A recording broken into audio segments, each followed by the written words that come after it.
Hello, everyone. Welcome back to the Outside Insider on Wednesday. You are loaded with Eagles content at the minute. We've had stuff Monday, stuff Tuesday. It's all Super Bowl excitement. We're back again this evening to discuss what I think is a huge mismatch in the Eagles versus Chiefs game in a couple of weeks. And to help me do that, I've actually brought on a very special guest, someone that, believe it or not, was in the heart of the Lions' den just a few days ago. A member of Philly Sports Network's Phillies team, our very own Kyle Fisher. So we're going to bring him on now. I hope this might be the smoothest transition we've done, completely impromptu.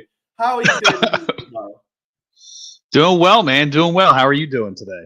I'm good. I'm excited, a little bit nervous. I think as the days go by, it's just kind of settling in that the team are in a Super Bowl once again for the second time in 2 years. And I know that for your experience, I mean, this year has been pretty wild. Obviously, the Phillies doing what they did, you get to kind of cover the postseason aspect of it and get involved and then go into the NFL playoffs for your other gig. For the people that maybe aren't as familiar with yourself, like what you do for a living outside of Weller, what is your full-time job apart from stealing hearts at PSN? Oh man, full-time job isn't even what I do, but I'm in the clinical research world when I'm not working for you and working on the sidelines for CBS. But the other big gig that brings me here to an Eagles conversation is that for NFL on CBS, the Jim Nantz, Tony Romo, and Tracy Wolfson crew, I am the sideline producer for one Tracy Wolfson. So get to be down there on the sideline in the trenches for the game of the week each week on CBS. So that is a chaotic schedule, like kind of darting across the country sort of once a week to help out. What does that role involve then? Like in kind of like producing.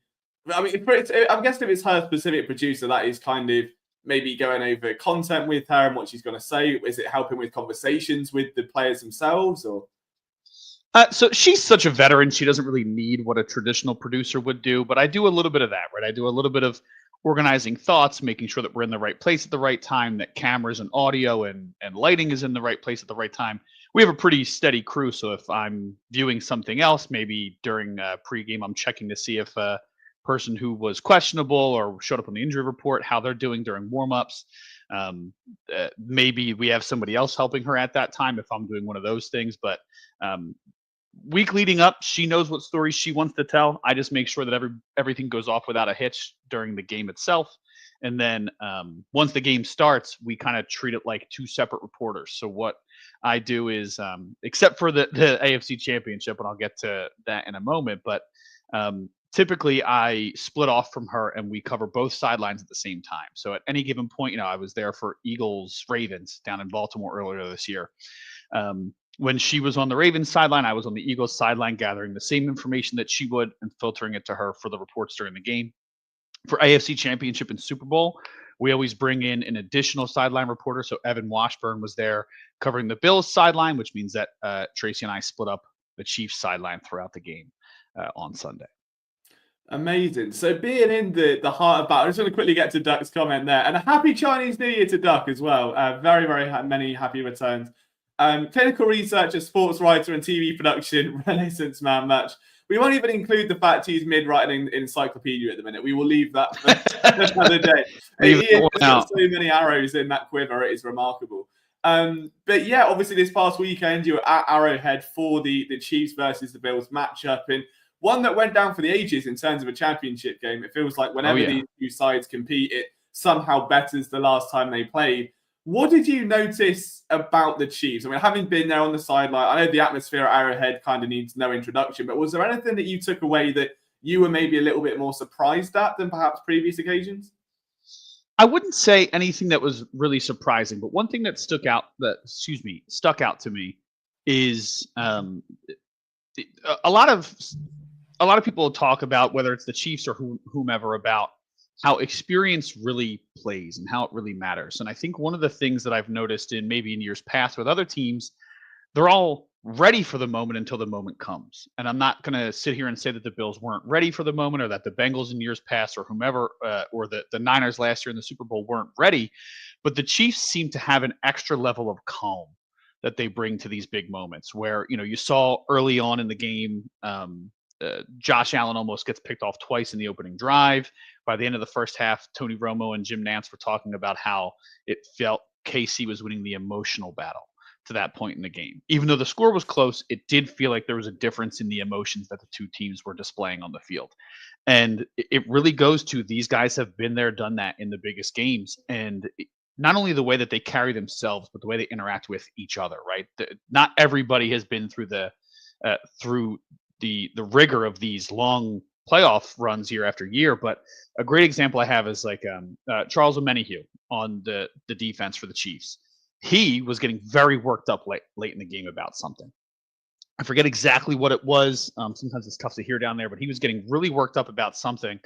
And Pinnell, Mike Pinnell, veteran, been with the Chiefs for a few years, and very calmly, as Omenihu's freaking out and getting real amped up and yelling, he just goes, real calm, just, hey. And then he threw one finger up and said, we got one more shot. We got one more shot. We're fine. And everybody just went, cool, right about their business. There was no emotions. I've seen more emotions out of the Chiefs during regular season games than I did in that game. And, wow. And that really seems to be the difference maker for them, is that when the intensity of the moment rises, they seem to go the other way.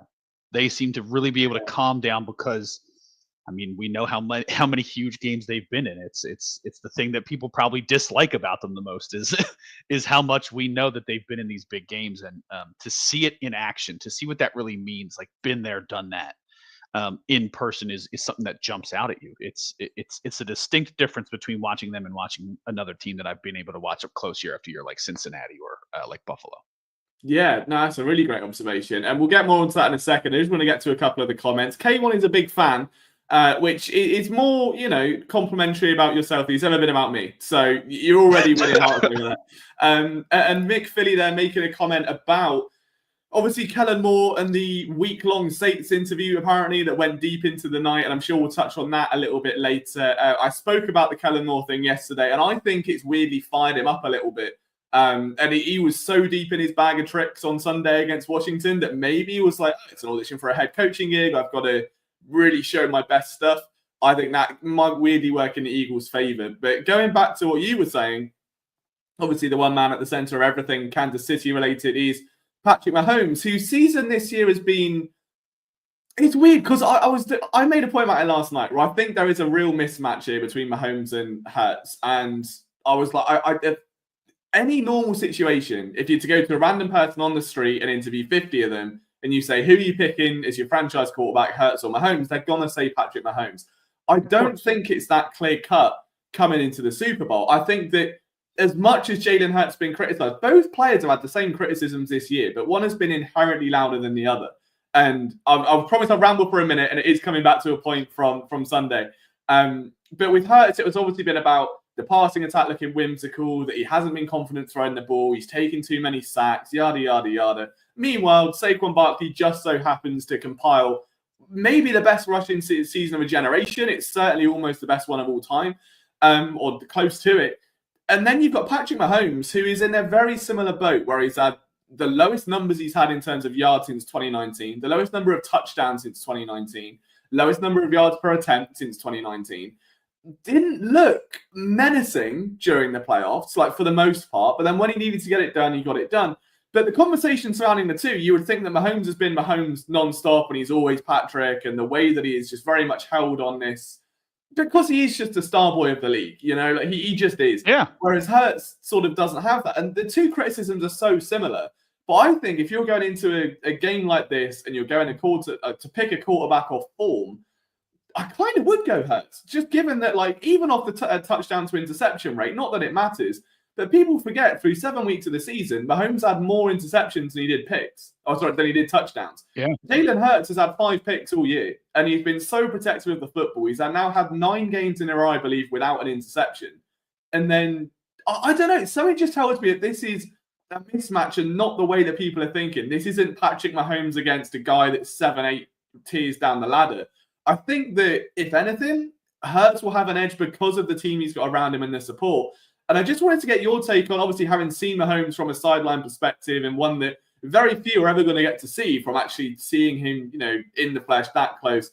What does he look like in that championship game to you? Did he look like just typical Patrick Mahomes, or was there maybe a chink in the armor that had been flashed on occasion throughout the season to that point. Yeah, I wouldn't say that there was a chink in the armor, as you put it. I think that the way that I would put it is kind of like you saw. Okay, they turned the ball over a little bit in the game, right? And not that he was careless with the ball, but it just you go. What was it since week 11? They didn't have a single turn. Like it was some insane run, the best run anybody's ever had of not turning the ball over, not throwing interceptions, and that was bound to catch up to him, right? It's impossible to keep that up forever. I don't know if I would say that there was anything that I saw. To me, it was typical Patrick. If he makes a mistake like that and something happens, he wasn't worried. Like he walks off the field like, "Hey, we're good to go." Another observation from the sideline that during that 4th and 1 that got reviewed over and over and over again for the Bills, Mahomes sees some guys getting anxious and really staring at the scoreboard, and all he does is he walks over and he goes, "Hey, doesn't matter what happens here. We're getting the ball and we're scoring. This is still a game." He wasn't demonstrative about it. He wasn't in people's faces. Like when Kelsey comes off the field and he wants to pump up the defense, he's getting in people's faces and riling them up. And, "Oh, I need to hear that dog. I need to see that dog in you. Let's go." Patrick's just, "Hey, on to the next one. Let's go. Hey, doesn't matter if they get this or don't. When we get the ball, we're going to go down and score." And that's exactly what they did.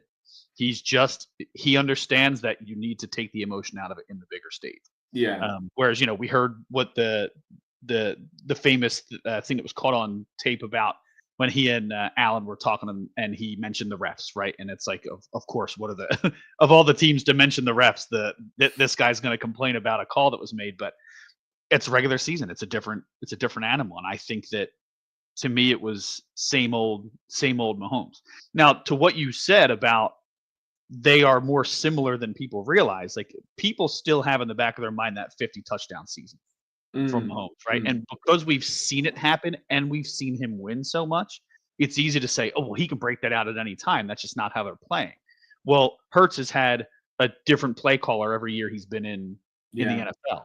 As a matter of fact, shouts to Jeff Kerr, CBS writer. He tweeted out today, since his freshman year of college, he's had 1 or 2 different play callers every single season so all 4 years of college, all 5 years in the NFL. If you go back to his senior year of high school, the guy's had a different play caller for a decade. Yeah. So of course it's going to look choppy or indifferent at times because he's being told something different every single year, and still he wins. I kind of compare Hurts in this conversation about, "Oh, he's having a down year. Oh, they need the running game, blah, blah, blah." Whatever whatever pundit wants to take a stab at them that day wants to say, he has won at the end of the day, right? At the end of the day, the game is about winning, and this guy wins. I don't want to get in my who was the old guy who loved Tim Tebow no matter what, just because he won all the time, right? I'm not getting in that bag because obviously he's better than that, but I almost put Hurts in the same conversation that you hear a lot with a guy like Lamar Jackson, right? Lamar Jackson is going to be a 2-time MVP.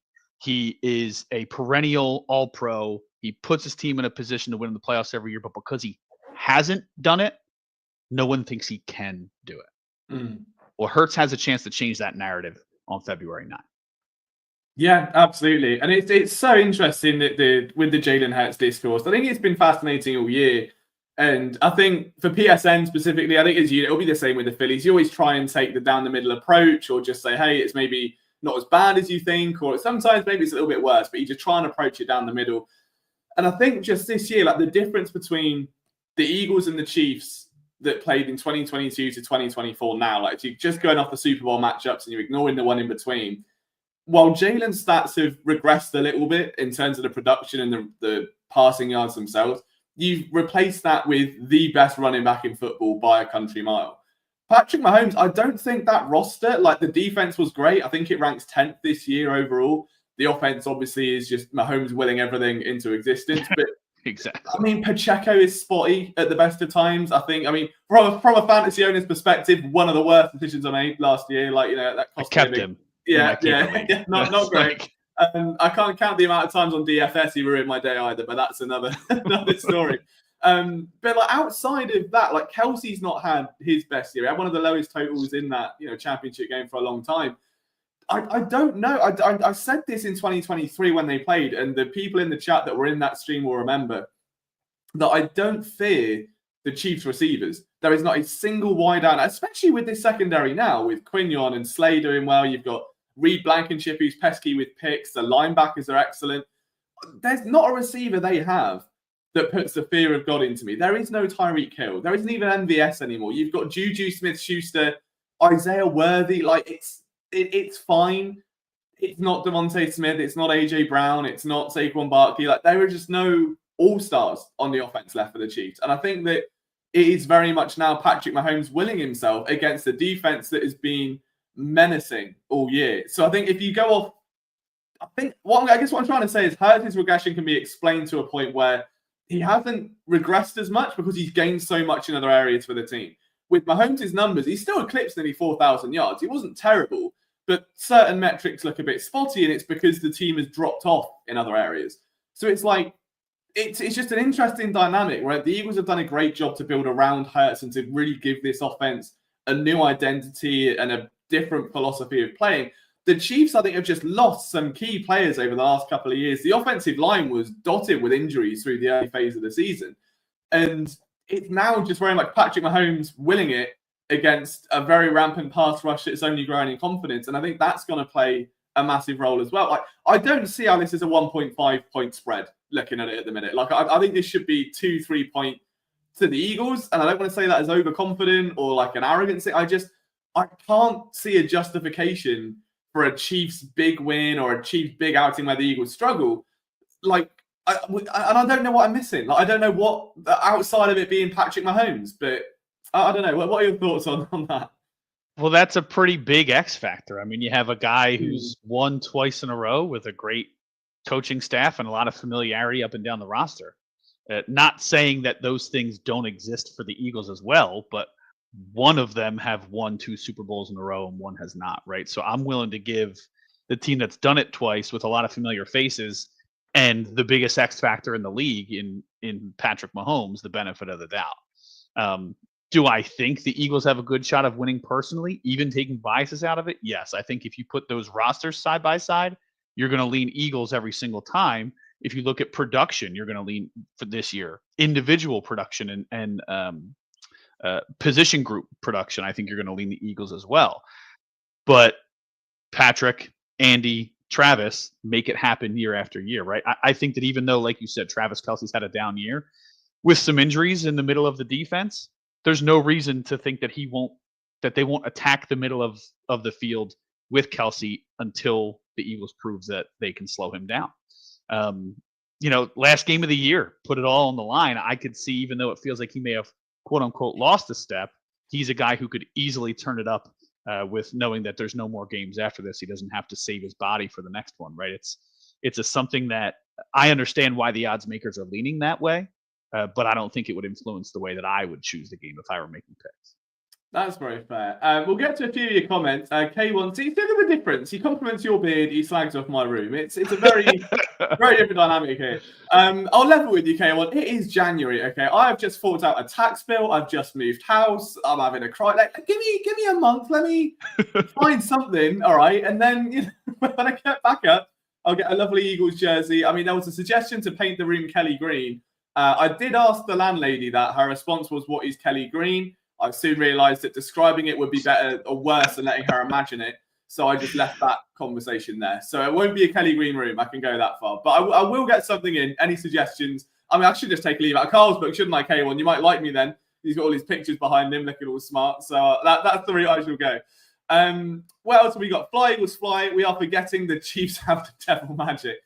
There is something about them. And then we've actually got a Chiefs fan in saying the Chiefs own you guys. Well, not last year because the Eagles beat them in the regular season, didn't they? On the back of a Super Bowl loss. So let's not forget that, Mr. The Bruz. How are you? Okay, here's a question for you, Carl. How are you feeling about this game in comparison to how you were feeling about 2022? Like, in terms of confidence level? I think that I was irrationally confident 2 years ago.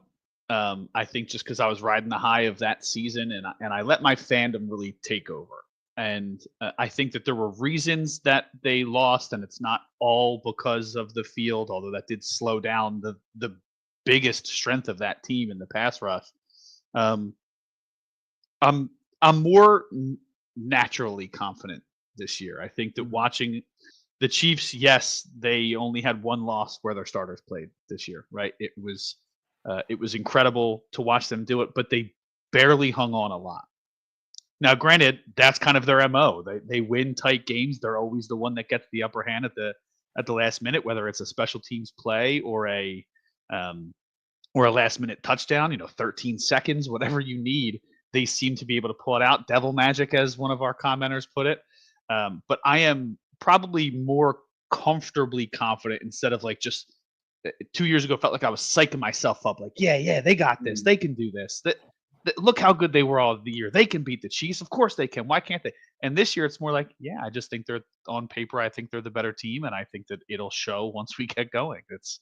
We're talking about almost a reversal of roles with what they've done with this offense, right? The league has gone so far passing, and then they just kind of took it the other way, and look what they've done all year. That I think about week 11, week 12 is when people started to really say, like, are the Eagles the most complete team once again? They talked about it last year or 2 years ago. They talked about it with the Niners last year.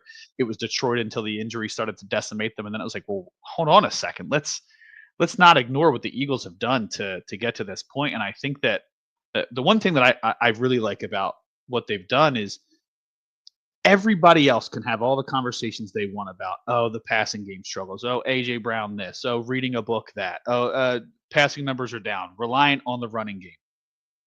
That was their decision. Yeah. As a team in the bye week. The offensive line, the running back, the quarterback, the offense went to the coach and said, we need to play this way. And that's exactly what they did. And look at what it did for them. When you have a team that is all galvanized behind an idea, like the Chiefs seem to be at all times, they all seem to be on the same page at all times. Well, since that bye week in week 5, the Eagles have been one track minded, and that is winning. And if they need to run the ball down your throat to do it, that's what they're going to do. So I think that the confidence that I have comes from watching them, right? Last year, I didn't feel confident at all, and it showed in the result because it seemed to be turmoil every single week.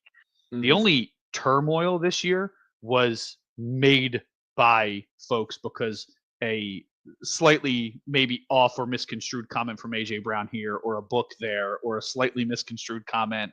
Or I'm sure this next week, all we're going to hear about is the straitjacket comment from Hurts. But like there's something to say about they've won after they all came together and decided this is how they wanted to win. So when everybody has the same attitude, everybody's on the same page. Would I be annoyed even if my team was winning, but I was getting 2 catches a game? Yeah, sure. Am I going to let it bring me down and ruin a season? No. And that's what we're seeing with A.J. Brown. That's what we saw earlier this season. And now that the playoffs are here, I don't think those guys give a darn. They're going to do whatever they need because they know what the end goal is. Yeah, 100%. And I think a lot of it comes down to it's finding the right guys. And we spoke about this yesterday in terms of the way that Howie has built the roster and finding a lot of former team captains. And like if you look at the Georgia influx of players, there's a reason that they go for these pedigree like SEC monsters. And I think what spoke volumes was that game earlier in the year where Saquon was a couple of yards, like 6-7 yards away from his career high. And they were like, do you want to do it? And he was like, no, let the young guys eat. Don't care. Like, it's fine by it. Yep. And it's having guys like that. And there's no reason why, like, again, there can be understandable frustrations. Like, if you're A.J. Brown and your numbers are down, but I think it's maybe trying to recalibrate the mindset of it. You're being paid the same money. It doesn't matter. Like, they're not paying you now to produce 2,000 yards a season. They want you to be you and to help the team win. And as long as they win, they don't care. And if everyone can get on that same page, then they'll be unstoppable, I think. And yeah, I think confidence-wise, I'm in a similar boat. It's confusing me because I think there was a bit more like willing with 2022. Like I felt like I really wanted them to win because it felt like almost that they were good enough, but not quite. It felt like the Detroit Lions this year. I think there's a lot of similarities there, minus Jared Goff being Jared Goff, but the actual team build was very similar. But I think now the team's been around a bit longer. Someone like Jalen Carter is now on the scene. Jordan Davis is on the scene. Nolan Smith is on the scene. You've got players that have been there. Someone like Jordan Mailata experienced it, can grow from it. Jalen Hurts the same. AJ Brown the same. Like players, Darius Slay, who can just draw from it and be what they didn't have that first rodeo round. And what I'd also like to think, the big wild card here, and this will tie handily into the Kellen Moore conversation, was the whole Jonathan Gannon interview, then kind of tapping out, it felt like, and coaching one of the worst games imaginable in the worst time possible. I think Kellen Moore's gone the opposite way and it's just gone all out, because that was one of the best coach games I've seen offensively. Whether they've been playing possum for an entire year and have just decided to start doing these little orbit motions with handoffs to Dallas Goedert, I don't know where that came from, but I've not seen that in a long time. It would just be amazing to see go one further again. And I think regardless of where he goes from now, whether it's the Saints, whether it's elsewhere, as long as he coaches a good game, as long as it's solid and it's not shooting themselves in the foot, the Eagles will be fine. I think the only way they lose, I think Duck said it earlier, is if they make those self-inflicted wounds, those horrible mistakes where it can just be avoided. And there is one that does stand out a little bit, and I'll get to that in a minute because I'm not sure how the world feels about this particular player at the minute. It feels like everyone's very hesitant to say one way or the other. But yeah, it's a very, very exciting time for sure to be a Philadelphia sports fan. I'm just hoping they can do the thing and just finally win, because after the Phillies postseason, after the Philadelphia Union a couple of years ago, after the Phillies in the World Series before that, and then the Eagles in the year before, it's just been a run of also maybes and the one that got away. And I think for our own sanity, I think we just need one, probably arguably the biggest one in the market, just to get over the line, bring a trophy home, and restore some confidence to a fan base that's just probably a bit tired now of getting to the final base and then being tagged out. Yeah, I would agree with that. I remember how it felt. It's the rich get richer. Sure, I know that there's a lot of fan bases out there who wish that they were close but no cigar a few years in a row or across their sports. But when you're a competitive franchise, you want to keep going back and keep going back. And it's funny you mentioned 2 years ago, and I think that the things that they can learn from that. But I think that one thing that people have underestimated about Nick Sirianni, and I've heard it from our guys who were in the building, I've heard it from some other reporters that have some good access, is like, whether you think he's corny or not publicly, the guys listen to him. And I think it's because he has that two-way street, right? Like, it's not on the end all be all like a Bill Belichick, like what I say goes and your opinion doesn't matter. He's very much like, look, we're all in the trenches together. So what you think is going to work, I want to know about. And I think he's been so good at motivating these guys, right? He's the one who does all the talking so they don't have to talk. He's the mouth, but he's the Paul Heyman to their Brock Lesnar. He's the talker, and he does what he needs to. He's the public face of the team. And I think he's going to, we talk about bulletin board material. And there's no bigger bulletin board material than this team beat you 2 years ago and laughed you off the biggest stage. So what are you going to do about it? And we keep seeing those pictures of Jalen Hurts in the red and yellow confetti. And does that guy need more motivation to get up for the Super Bowl? No. But if you give it to him, you better be damn sure that he's going to take advantage and use it to fuel him. I think that Kellen Moore, like you said, what we saw just a few days ago was, we saw hints and wrinkles that he was adding a little something here and there, and then boom, it explodes in the biggest game of the season, right? There's no reason to think that you won't see a lot of trickery again. I think that these guys they're motivated, right? Kellen Moore doesn't want to be a flash in the pan just because he was on the right team at the right time. He gets a job and then falls off. He wants to be known as somebody. He wants to leave an imprint for whoever ends up hiring him, whether it's the Saints or somebody else. He probably feels a certain type of way. Apparently, he felt pretty strongly about that Dallas job. He's probably like, oh, you picked somebody else over me. I'll show you what you're missing, right? Schottenheimer as well. Sorry, just to cut in, but of all the people I did not expect Schottenheimer to randomly get a head coaching job in 2025. That was not on my bingo card. Not at all. Not on the bingo card, that's for sure. Yeah, I think that these guys are they're comfortable, they're ready, they trust each other. The trust in that building seems to be extremely strong. They're firing on all cylinders. Whatever happened last year seems to have dissipated, and they are all on the same page. And obviously, because here they are, right? Yeah, absolutely. And it's really interesting with Sirianni because we all remember that first press conference when he came in and was almost laughed out of the building, which was so bizarre. And I've always had a little soft spot for him because I see a lot of, not in a weird, but I see a lot of myself in terms of the way he leads. Like he's very soft, very approachable. Like he isn't a hard-nosed delegator sort of boss. And I was like, I kind of, I get that because I can't be intimidating. That's not my MO. So, I saw a little bit of me in there. And it was really weird. So when the Phillies came to London, I was talking to a couple of people, and a couple of them had been around the Eagles team previously, like not majorly, but like enough to be around the facility. And I was just like, what are internally the staff think of Cyril? Not necessarily the players, but the other staff like around the stadium. And the big thing was just that like he is relatable and that he's just on their level. There's not a pedestal. He's not talking down. He's not commanding things or being, what's the word? Not needy, but like just over the top with his demands and asking for too much and just the little things in the morning. But just he's there, does his thing. He's one of the guys. He's happy to say hello to everyone as he walks in, whether they're on the team, whether they're in catering, whether they're in the training staff. Like he will just talk to anyone. And I think that counts for a lot because what a lot of people forget is that when you've played football your whole life and you're talking from like 7, 8 years old up to about 19, 20 when you get to the NFL, you have had to be coached likely a bit harder because you're a kid, you're going through puberty, you're going through adolescence, you're growing, you're going to have to be put on the right path to get to where you want to be. When you get to the NFL and you're in your 20s, you find yourself all of a sudden now with a bit of money and there's peers around you that have all done the same thing. And you don't need to be pushed the same way you did when you were 15. You don't need to be told what to do in the same direct tone. You might need someone to be just more of a friend than a coach. Or some people might need the opposite. And that's why these dynamics are so interesting to look at. But it was really interesting that I was like, what is the perception of Sirianni within the building? And they were just like, yeah, they love him. He's just one of the guys. I think that was so telling that just one of the guys was the takeaway. Oh, he's an amazing coach and he does all this in training at 7:30 in the morning. There's cones out and there's 2 players. None of that. Just one of the guys. Just someone else in the team that everyone loves. And I thought that was so telling.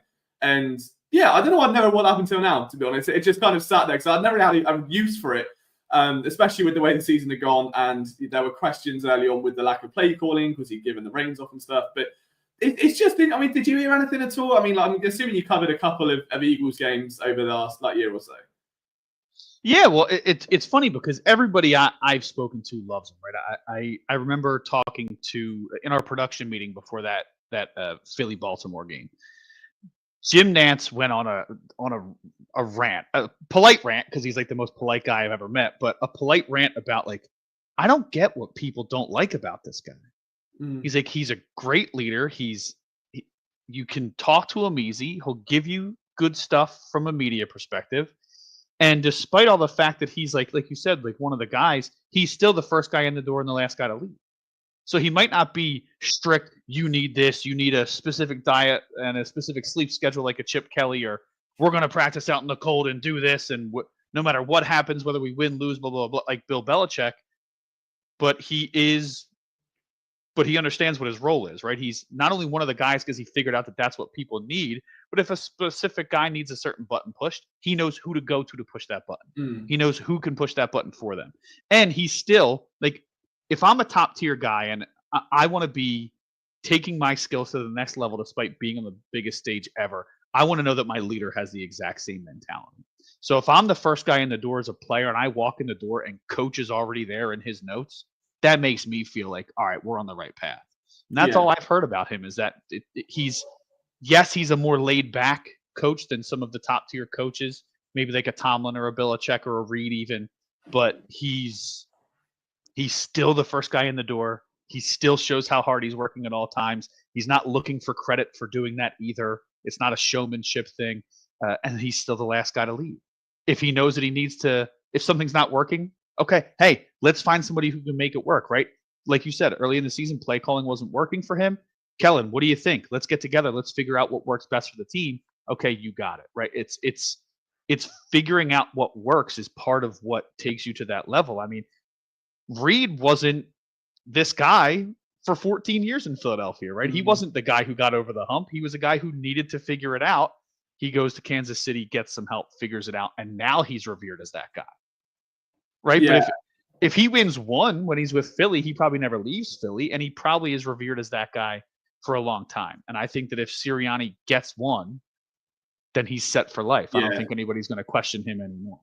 No, 100%. And I think that is such a big part, because if you look at the pressure that was on him coming into this year, he was the only one left on that coaching staff. They got rid of whatever happened with the Gannon, Desai, Matt Patricia, whatever chain that turned out to be over like 2 years, gone.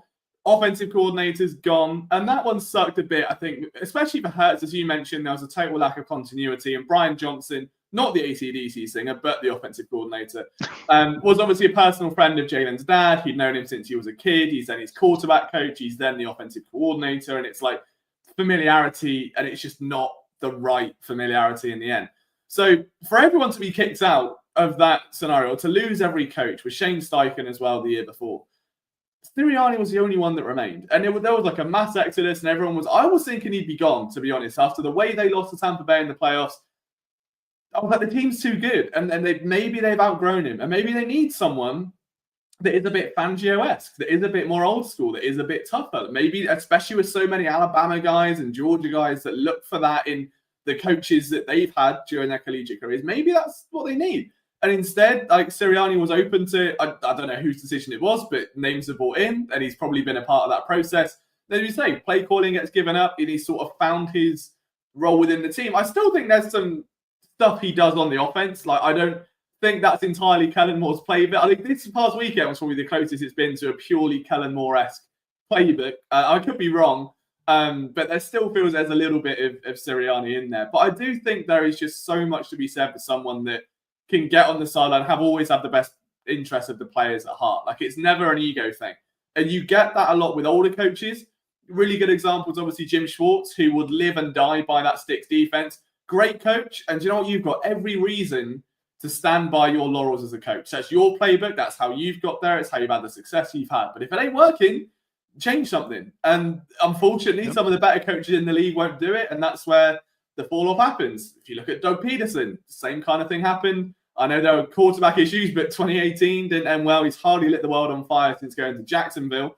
And look at what's happened there now. Well, now they're replaced with a literal AI clone who says, Duval. Like, that's the replacement. That's how bad Peterson was in Jacksonville.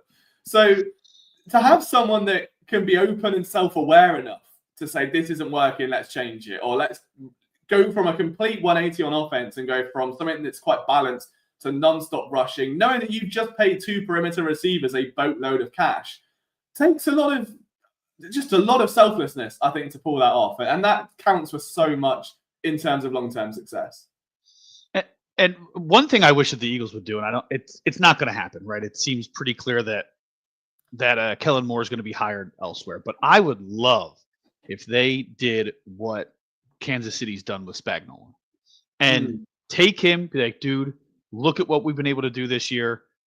Let's sign a 3-year deal. We'll make you a top 2 paid offensive coordinator. You can show over and over and over again these next 3 years what you can do.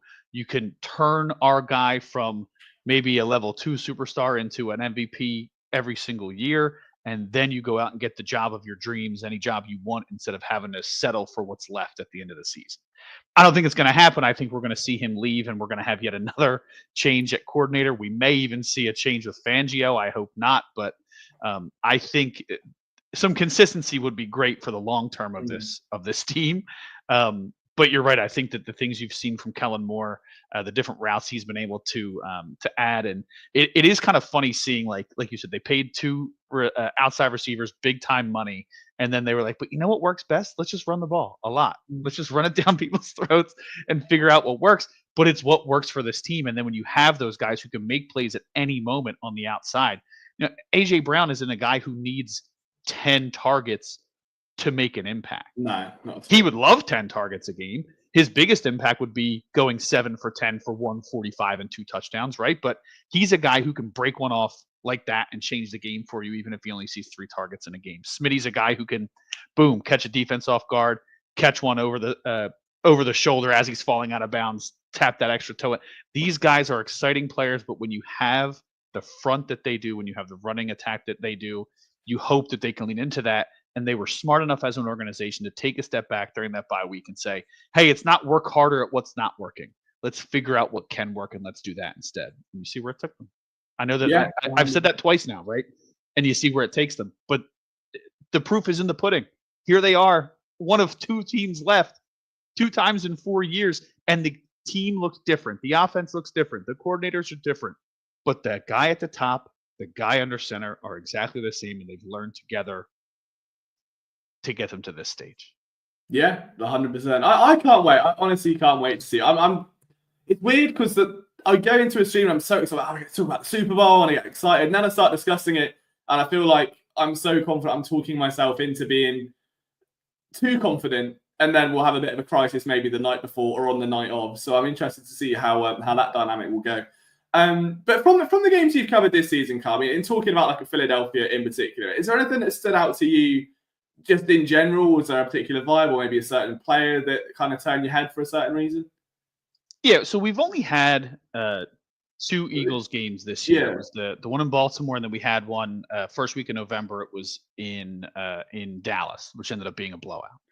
But I think everybody knows how cool, calm, and collected Jalen Hurts is.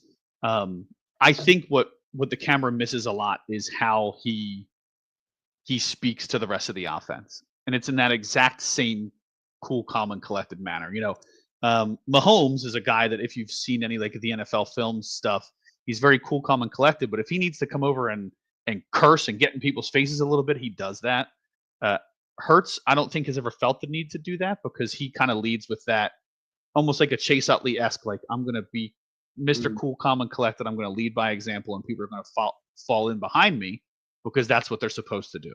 And what I'm supposed to do is be the leader of this team, and I'm going to lead how I know, and that's being a steady hand, being nice, even keeled. So even if there's an issue, right there, I forget exactly what the play was, but there was an issue where he got sacked in the game against Baltimore, and he went up, sat down, talked to the quarterbacks, grabbed a tablet, went over to the offensive line, and wasn't like, "What'd you do here?" I've seen that before with some quarterbacks, usually younger guys, but I've seen that with quarterbacks. "You can't miss this," pointing to the tablet. Well, he walks up and goes, "Hey, this is what they did. This is what I saw pre-snap. This is what I was trying to communicate. If you see this next time, this is what we want to do." He's very, very calm in his approach, and I think that it bleeds to everybody else. And it also helps that you have someone else, the other star on the team in the running game, in Saquon Barkley, is also a very calm, level-headed guy. He's a guy I never really got to see up close. So to see him up close and see how you think this little ball of energy will come over jacked up, and he shows it on the field. But when he comes over, he's like, "Cool, what's next? What do we got?" And he'll go up and dap up the offensive line. "Hey, great job here. Hey, when we see this, hey, what were you trying to do here?" It's mid-game; they're all learning from each other. I didn't watch the defense too closely in that game. We were rotating a lot. I saw what the defense did on the field, but I did get a chance to watch Hurts and Barkley in the offensive line up close a lot. And I'd say that just the calmness that they bring to every single game means a lot. There's something to be said about that. And the reason I bring it up is because I've watched the Chiefs so much. CBS has so many AFC games. I've watched the Chiefs a ton over these last 3 years. And the one thing that I can say is that they act like they've been there before, whether it's the first guy on the roster or the last guy on the roster, whether they've actually been there for years or whether they've only been there for a year and a half. Everybody falls in line with, "Hey, we got this. We have one more opportunity. Game's not over. We're going to be just fine." Are there moments of heated exchanges? Of course, there is on every single sideline. But I think that I noticed, especially this year, because I had the Eagles-Bills last year. They ended up winning the game in Philadelphia, but it was a sloppy game. They barely hung on, and there was a lot of drama. People were up in arms. Both teams were freaking out. This year, I didn't see that. They were very calm, whether it was a blowout, whether it was a close game. They know that they have a job to do, and they're ready to go out and do it. Absolutely love that. It's amazing insights. It's so cool. So everyone kind of watching on TV and we're just be the Tracy Wolfsons of the world and kind of being on the sideline and getting all this information. And it's such a unique perspective to have. And I think also then to parlay that with what you do for PSN with the Phillies and being in the press box and getting some brilliant interviews over the last few months of the season. Thank you. It's outstanding. Like, it's really cool to bring that all together on an Eagles podcast before a Super Bowl. Who'd have thought this is where we can get your PSN Eagles debut? And if you are liking what you're hearing from Kyle and an annoying British fella, then please make sure to hit that like button and subscribe, as Duck says there. It's just the best way to support the channel. It's the best way to help us grow. And we're going to have so much Eagles content between now and next Sunday.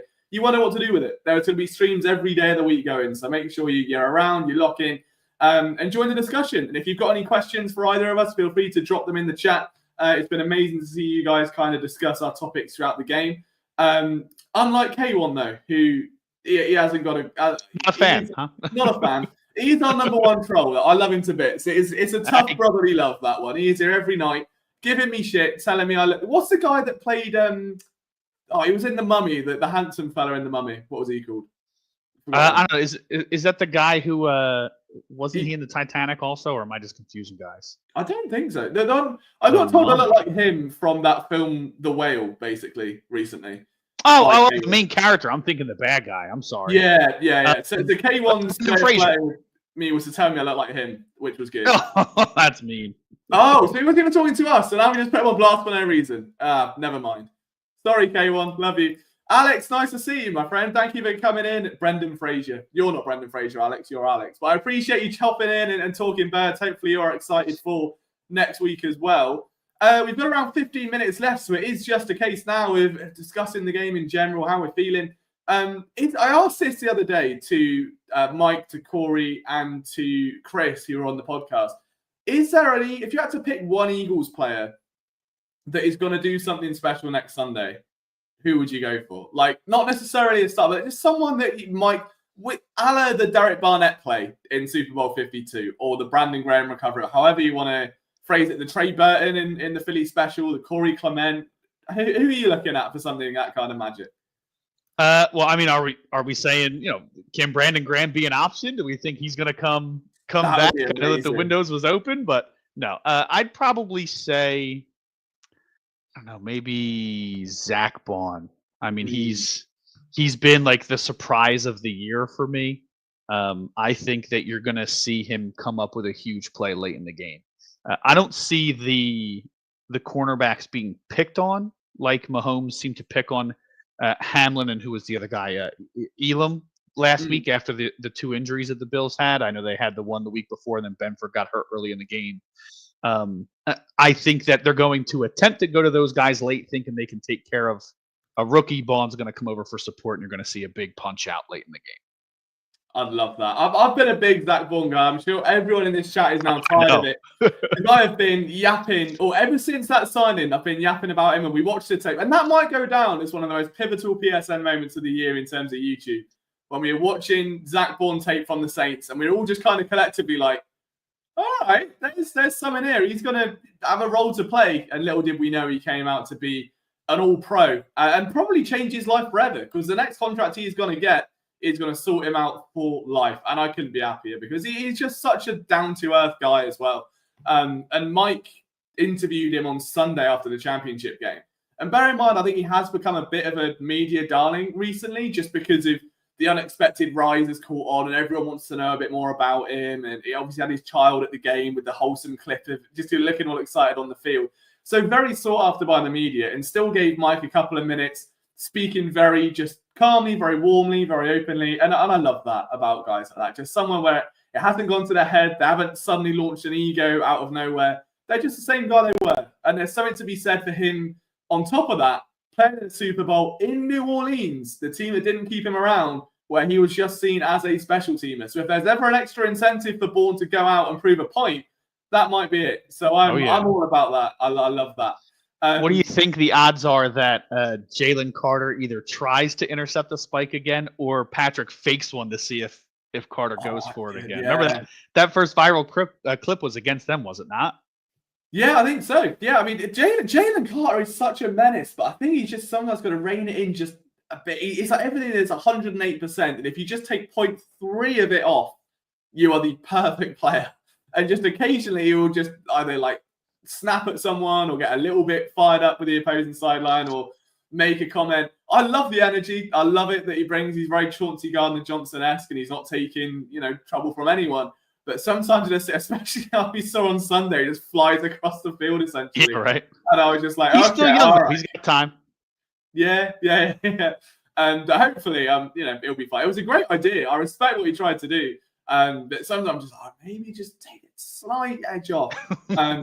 But yeah, I think for me, I'm going to go Jalix Hunt. I think like him or Nolan Smith. Okay. I want to say Hunt just because it was another one I loved coming out of college when we broke down the tape, and hasn't really had an opportunity until late in the year when a couple injuries set in and Bryce Huff was, technically put on the shelf after being on it for most of the year anyway. It might as well have been.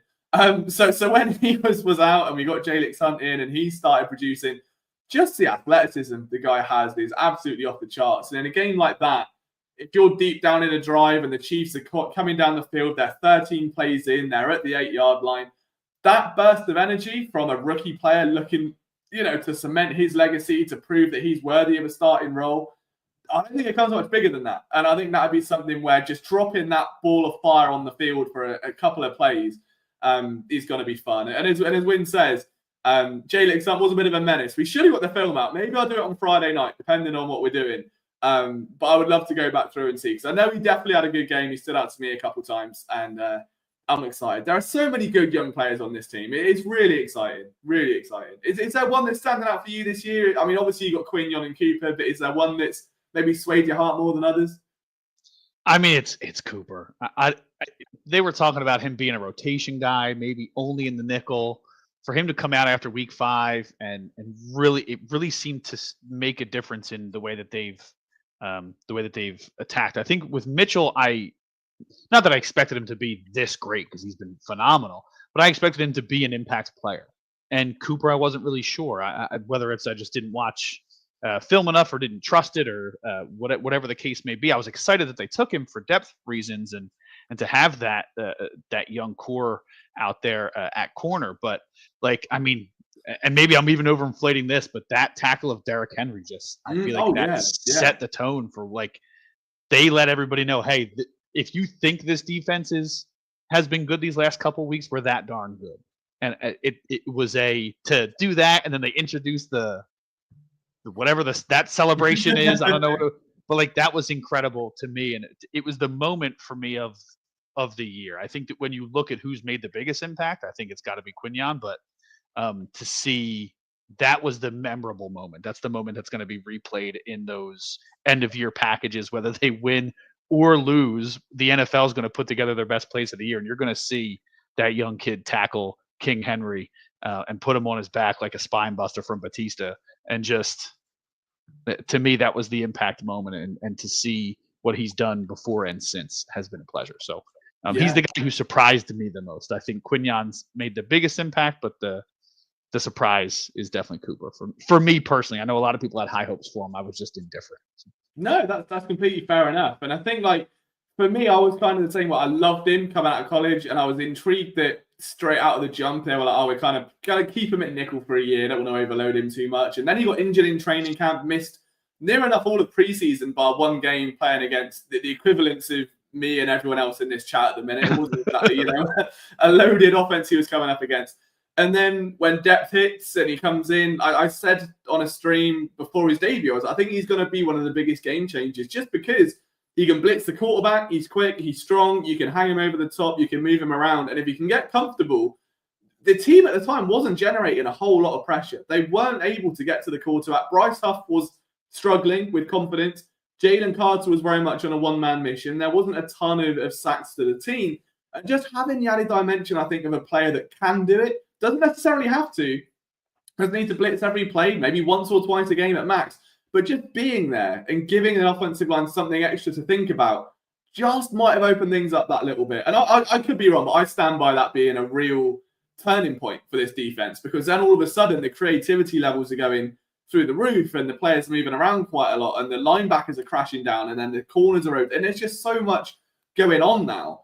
And I think that not necessarily he exploited the whole thing, but I don't think they could do that anywhere near as effectively without someone that is just as effective tackling someone like Derrick Henry as they are covering a tight end in coverage, as they are storming downhill to blitz a quarterback. I think it's so important.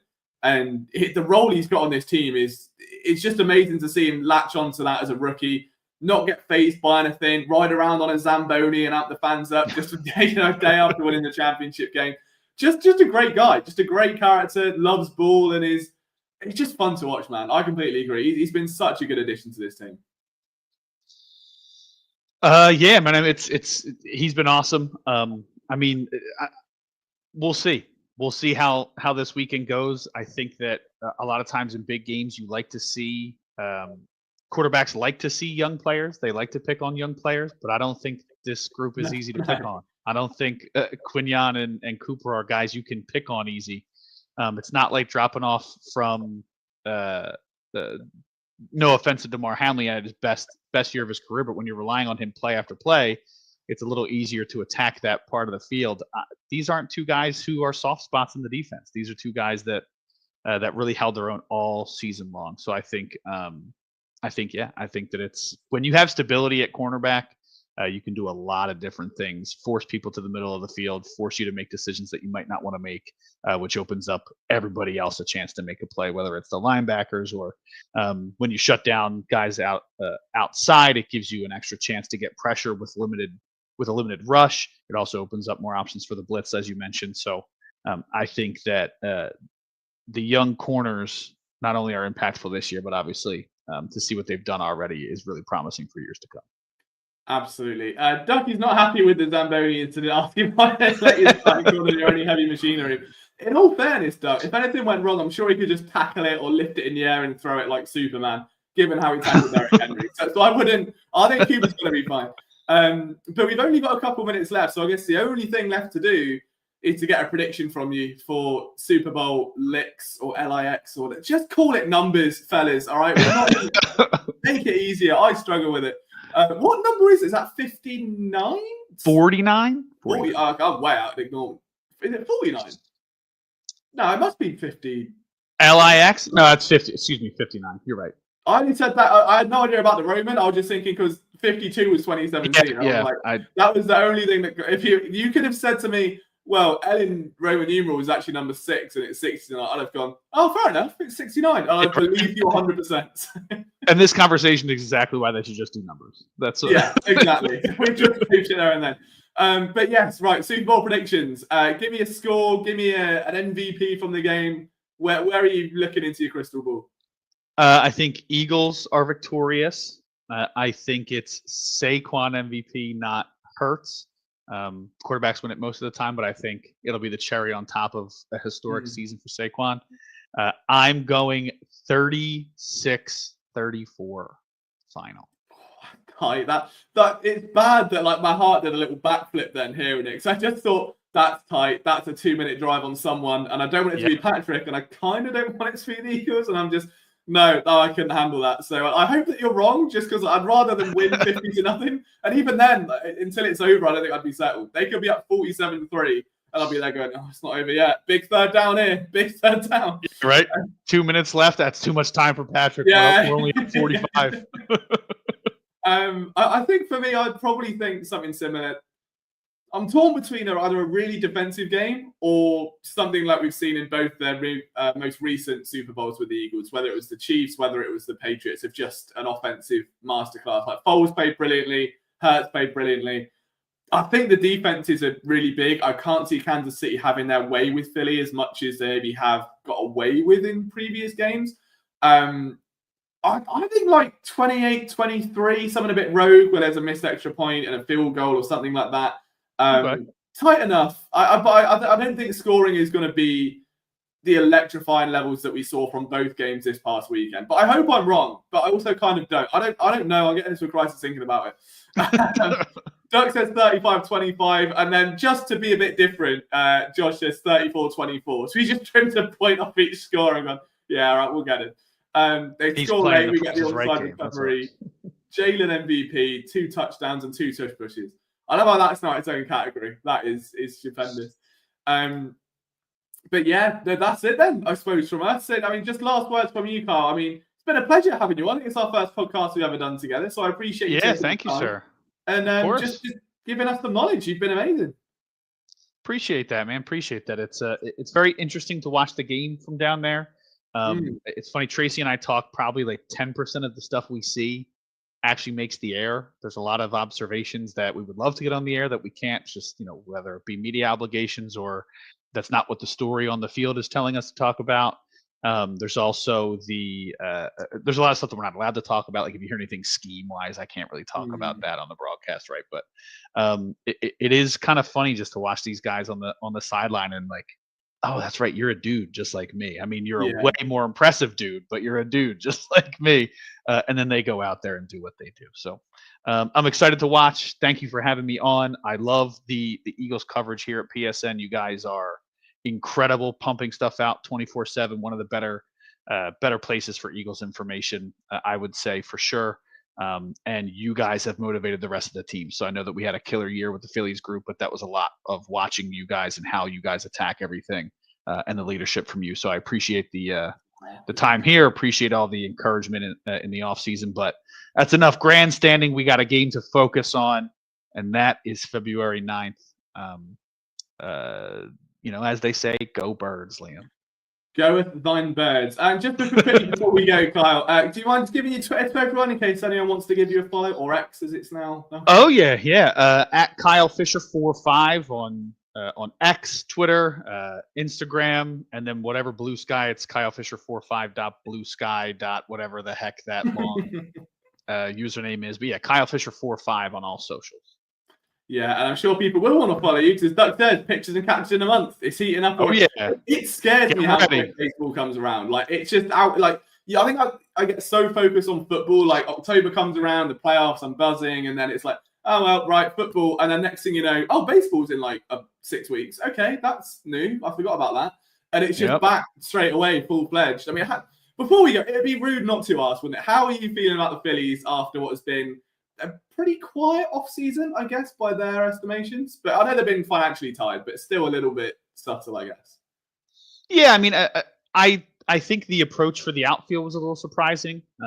Going with Max Kepler, I don't think anybody really had him on the Phillies' radar, whether it be rumors or even hoping. Like, I definitely didn't consider him an option. But they have the talent on this team to compete with the top-tier teams. I don't care what you want to say about the Dodgers and how much they're spending. Spending only gets you so far. They've been the top spending team for years, and the only World Series they won until last year was 2020 in the shortened season, which people didn't want to give them credit for, right? The Yankees, same thing. They outspent everybody forever, and then they won in 2009 and didn't win for a while before that or after that. So you have it's a matter of taking the talent and maximizing it, right? And I think that you may see some changes in the lineup. You may see some changes in the way that they approach the bullpen, or maybe they're saving some whatever tiny bit of money they have for a deadline deal. They have some options where they would love to free up some money, I'm sure, like a Taijuan Walker contract. But they added a stud pitcher in Jesus Luzardo. They added another 1-year deal in the bullpen, and with how volatile bullpens can be, I think that's a smart move. And then the lineup needs to play like they play. Bryce Harper's a superstar. Trey Turner's a superstar. Kyle Schwarber's a superstar. These guys are top tier level talent, and they're all on the same team together. They got to get it done. Yeah, it's going to be an exciting season. Hopefully, they can get back to where they belong after a couple of years of falling just short. So we shall see. But there'll be plenty of Phillies content coming. I know Kyle's going to be at the head of all of that. And hopefully, we'll get some stuff on YouTube with him involved as well and get this Phillies show off the road. Very exciting times. And for now, all eyes on the Super Bowl. K1, it's the end of the show because K1's been nice. And that's very sweet of him. So give him a big hug now. We're friends again now. But guys, I love all of you. Thank you again for hanging out. I know it's been a lot of Eagles content since Sunday. It started with me doing a shoey. It very well ended with me doing a shoey. But alas, it's just been... Yeah, me too. It's been a blast. So there's more content coming. There's more streams. And again, if you want more Eagles content, phillysportsnetwork.com is the place to get it. But until then, from myself and Kyle Fisher, I almost called you Kyle Fletcher then for a minute, just because AEW's on in like an hour. And I was like, you're looking more like Kyle Fletcher than I am. I'm looking like Daniel Bryan. Yeah. Combine us, and we've got it locked in. We're fine. Until next time, fellas, enjoy yourselves. Go Birds. And I'll see you soon.